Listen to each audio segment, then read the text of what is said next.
முன்னாள் அரசியல் கைதி கொழும்பு பயங்கரவாத விசாரணை பிரிவிற்கு அழைப்பு. சர்வதேச ரீதியில் சிவப்பு அறிவிப்பு விடுக்கப்பட்டுள்ள 43 பேர். அதிபர் ரணிலின் அழைப்பை ஏற்று தமிழ் தேசிய கூட்டமைப்பு.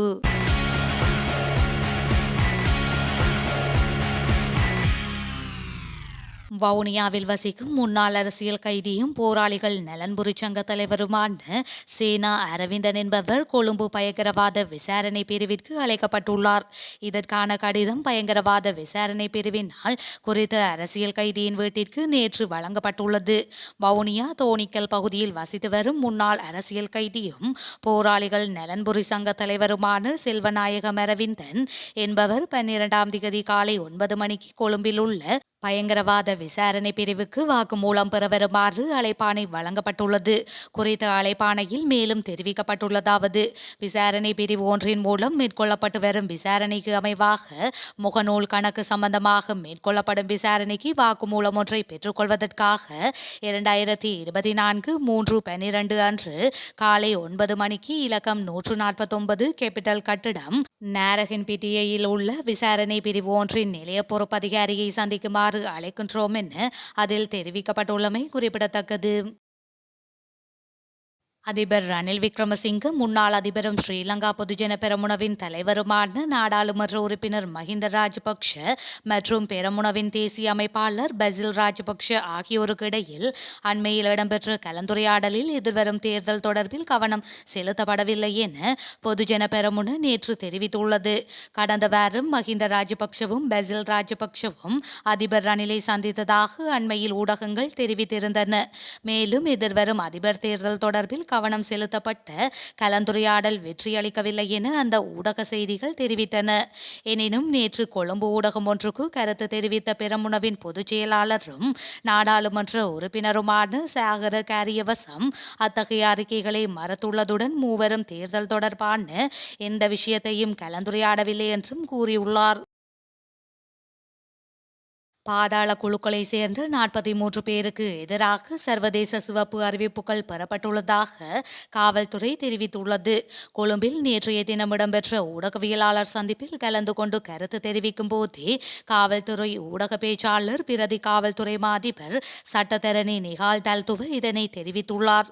இது தொடர்பில் மேலும் கருத்து தெரிவித்த காவல்துறை ஊடக பேச்சாளர் பாதாள குழுக்களில் அடையாளம் காணப்பட்டு மேலும் பலருக்கு எதிராக சர்வதேச சிவப்பு அறிவிப்புகள் பெறப்பட உள்ளன.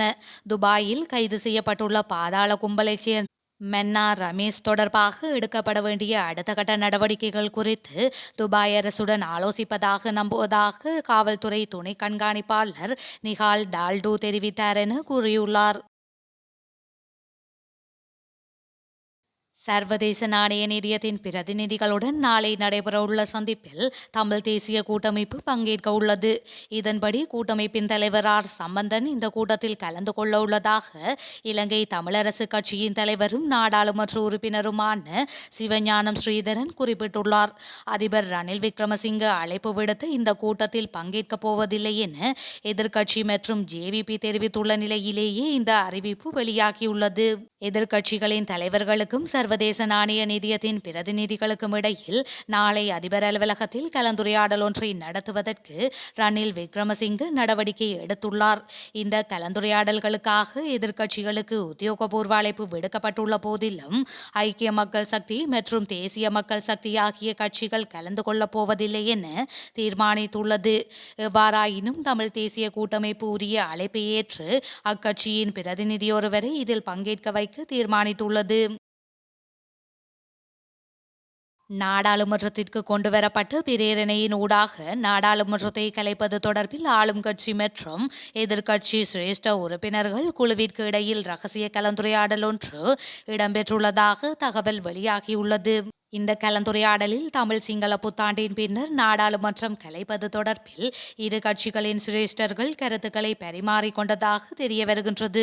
அதில் ஆர்வமுள்ள உறுப்பினர்களின் எண்ணிக்கையை பட்டியலிட்டு கணக்கிடுவதற்கும் உடன்பாடு எட்டப்பட்டுள்ளதாகவும் தெரிவிக்கப்படுகின்றது.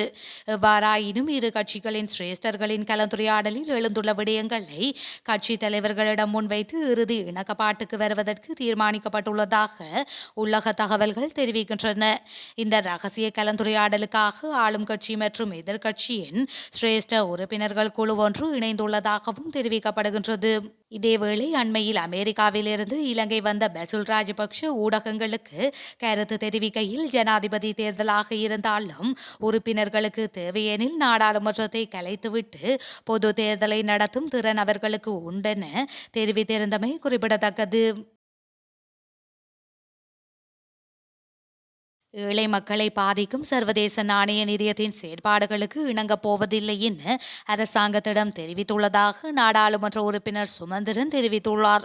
சர்வதேச நாணய நிதியத்துடனான பேச்சுவார்த்தை அரசாங்கத்துடன் இன்று நடைபெற்றது.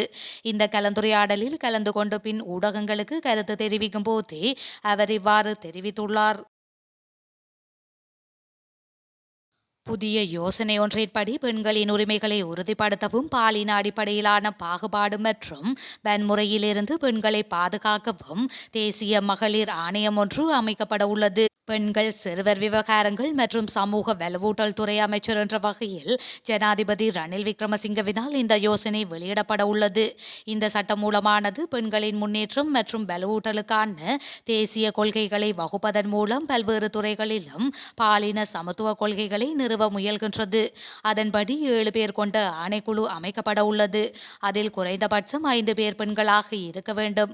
அரசியலமைப்பு பேரவை மற்றும் நாடாளுமன்ற மகளிர் குழுவின் பரிந்துரைகளை பின்பற்றி அனைத்து உறுப்பினர்களும் ஜனாதிபதியால் நியமிக்கப்படுவர். பெண்களின் உரிமை மீறல் அல்லது உடனடி மீறல் குறித்து விசாரிக்கவும் விசாரணை செய்யவும் பொதுமக்களிடமிருந்து முறைப்பாடுகளை பெறவும் இந்த ஆணைக்குழுவுக்கு அதிகாரம் அளிக்கப்படும். கூடுதலாக நீதிமன்றத்தின் அனுமதியுடன் எந்த ஒரு நீதிமன்றத்திலும் நிலுவையில் உள்ள பெண்களின் உரிமை மீறல் அல்லது உடனடி மீறல் தொடர்பான எந்த ஒரு நடவடிக்கையிலும் ஆணையம் தலையிட முடியும் என்று தெரிவிக்கப்பட்டுள்ளது. மலையக பகுதியில் பெற்றை காடுகளுக்கும் வன பாதுகாப்பு பிரதேசங்களுக்கும் தீ வைப்பவர்களை உடன் கைது செய்ய நடவடிக்கை எடுக்குமாறு பொதுமக்கள் கோரிக்கை விடுக்கின்றனர். இந்த நிலையில் நேற்றைய தினம் ஹட்டன் போலீஸ் பிரிவிற்குட்பட்ட குடாகம பகுதியில் பெற்றை காட்டுக்கு அடையாளம் தெரியாதவர்களால் வைக்கப்பட்ட தீ காரணமாக பல ஏக்கர் பெற்றை காட்டு பிரதேசம் எரிந்து நாசமாகியுள்ளது.